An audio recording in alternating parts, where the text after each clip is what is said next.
What's happening, good people? NWA here. It is Wednesday, December the 14th, 2016. Hope all is well. Are you on vacation yet? Is it a holiday? Happy holidays! Well, actually, screw that. Merry Christmas. Merry Christmas. Let's keep these religious holidays religious. I know that's pretty silly to say that nowadays because they perverted it so much, but I'm digressing. I was here catching Roman millennial. Be still, my beating heart. Here talking about why I'm not a feminist. Women against feminism. I know why you're not a feminist. Beautiful women are never feminist. Why would they be? It's awesome to be a pretty girl, I'm sure. But she makes some really good points here. And I want to talk about this last one that she makes here. So I'm going to play some of this. I'm going to offer my commentary about motherhood. So let's listen in here. And finally, the last thing I'd like to talk about is how feminism attacks the family. Now, I know this point definitely doesn't apply to all feminists, but among radicals, feminism's focus on women's liberation has come to mean women's liberation from the family. Yeah, it's a really good point. Check this out. The increase in single moms is actually a good thing. Get the fuck out of here. Of course, it's Jezebel. Oh, wow. Women, face it, marriage could never be feminist. What? Lord. That's what you get from New World Order programming. There are cultural Marxists who want to destroy the family because the family is where the strength is, and that's why they try to eradicate motherhood and fatherhood, and they've done a pretty damn good job of it, unfortunately.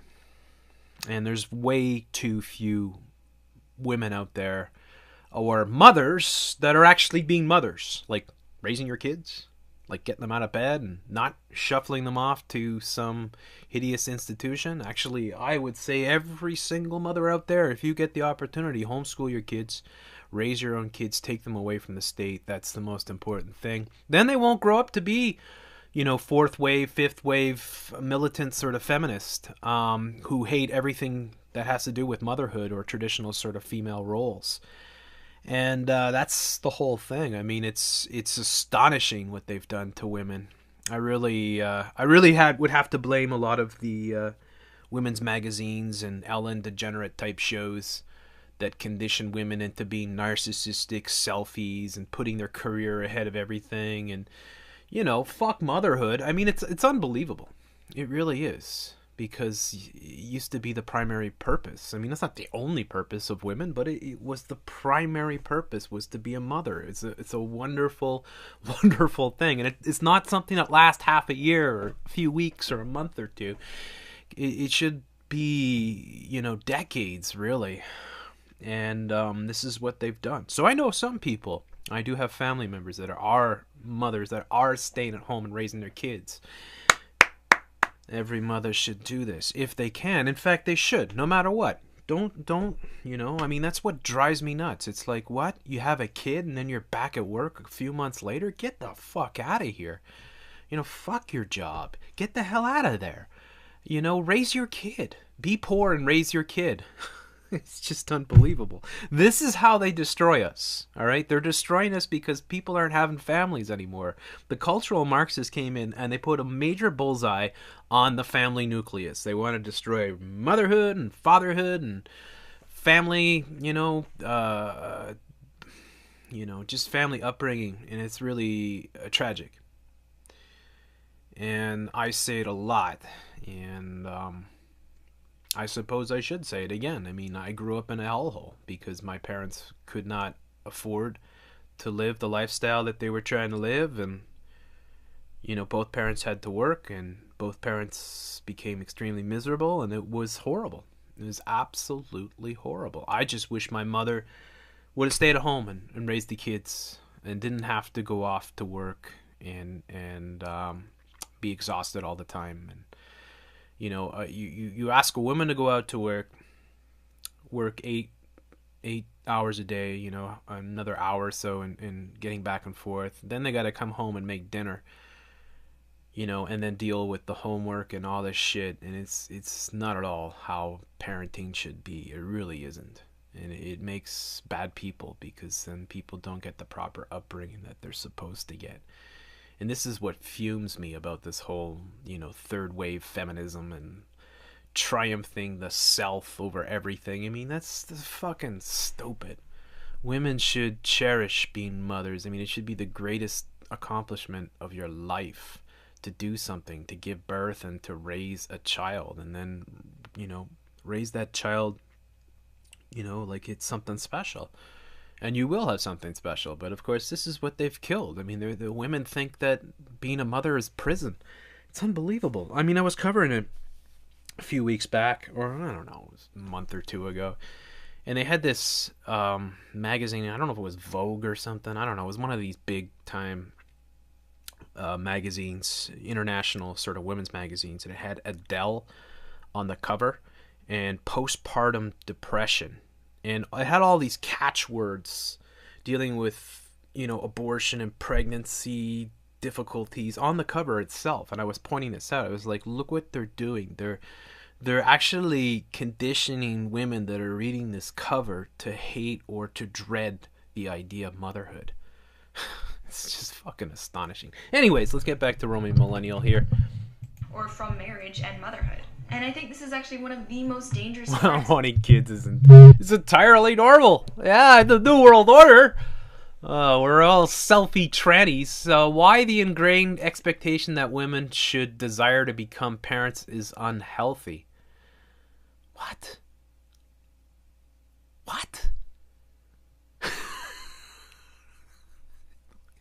Fucking insanity.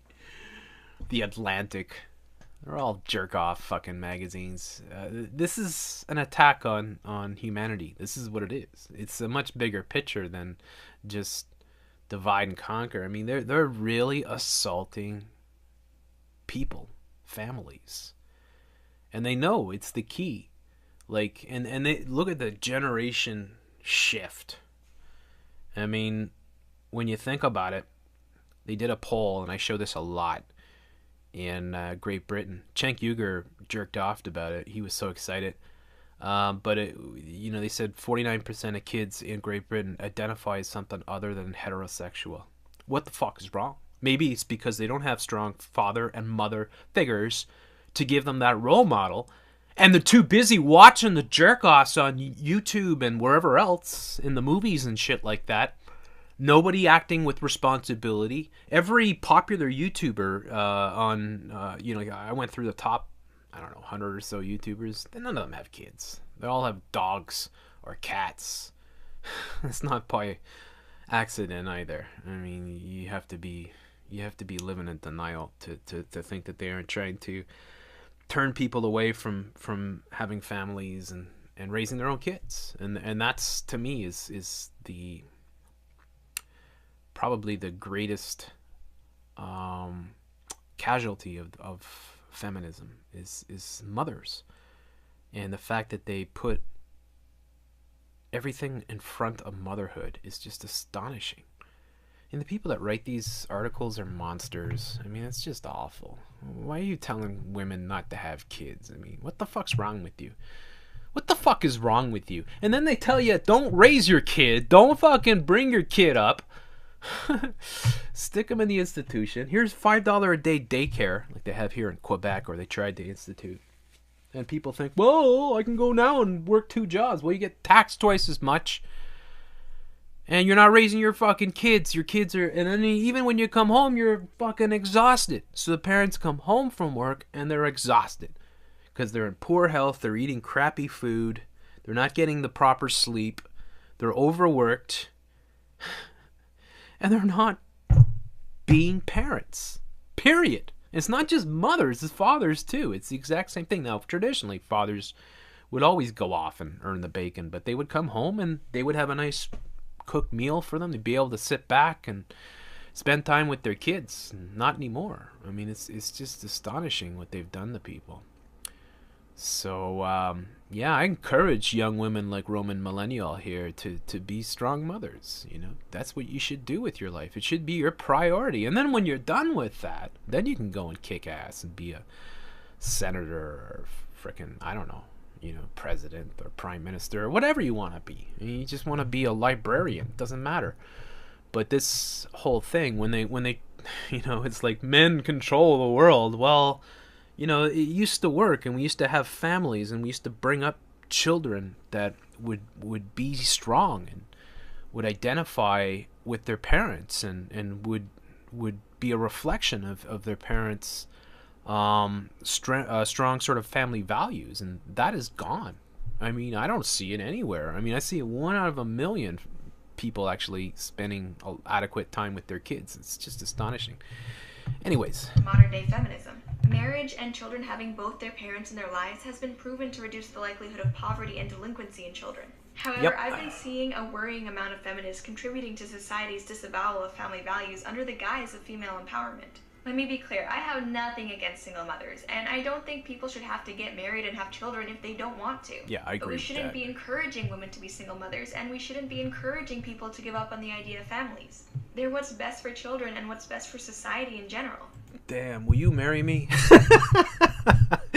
Oh, man. Yeah, I totally agree, 100%. I mean, this is what the feminists hate. They hate beautiful women that actually want to be mothers and raise kids and stuff like that. I mean, that's what they try to kill with they hate everything that they can't control, everything that, you know, and they got to make an excuse for everything. It's astonishing how they're programming. When I was in university, by the way, and I was just thinking about this today, and it was unrelated to this video, but I was like thinking back, and I was like, it was probably because of a conversation I had last week or something, but I went to a prominent sort of Canadian university. And at the time that I was there, the student union was run by a couple dykes. And they were militant. They were like communist dykes. Except they were stealing a lot of money under the table with one of the businesses that they were running on in the school sort of thing, in the university. But I just remember that, like, you get the student union paper would come out weekly sort of thing, and it was just gay, lesbian, gay, you know. And I imagine now it's tranny, gay, LGBTQ, XYZ insanity. And yeah, it's astonishing. It was astonishing then, and it's even worse now. And somehow that's supposed to be empowering. Well, congratulations. There's the end of your bloodline. You've done a good service for the New World Order, working in your glass tower, fucking bitching at men that you think are a little bit too horny or whatever. Now, you know, I mean, it's astonishing. It's absolutely astonishing. Anyways, so wanting to be a wife and wanting to be a mother who stays home to raise her kids when they're young doesn't mean I'm not empowered, but you'd be surprised at how many feminists disagree with me on that. You're more powered.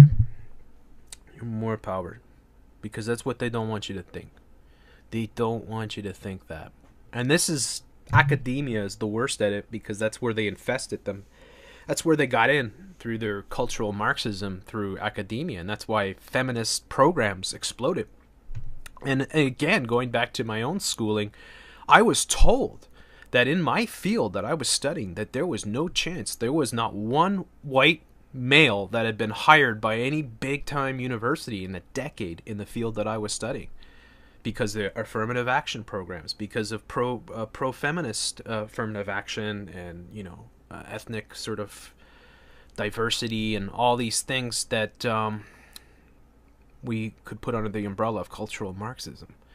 And this is the decay of our civilization. They're destroying us by stopping us from doing the most normal functions that have ever existed. The most normal thing for a woman to do is to be a nurturer, to be a carer, to raise children, and to do a spectacular job doing it. And this is what they're trying to destroy. And the same thing with fathers. Although I would say mothers are more important to a certain extent, but you need the fathers. And you get all these people, I swear to God, you got people showing up in my videos from the LGBTQXYZ saying, you know, why can't two gay guys raise kids just as well? Well, maybe 1 in a million.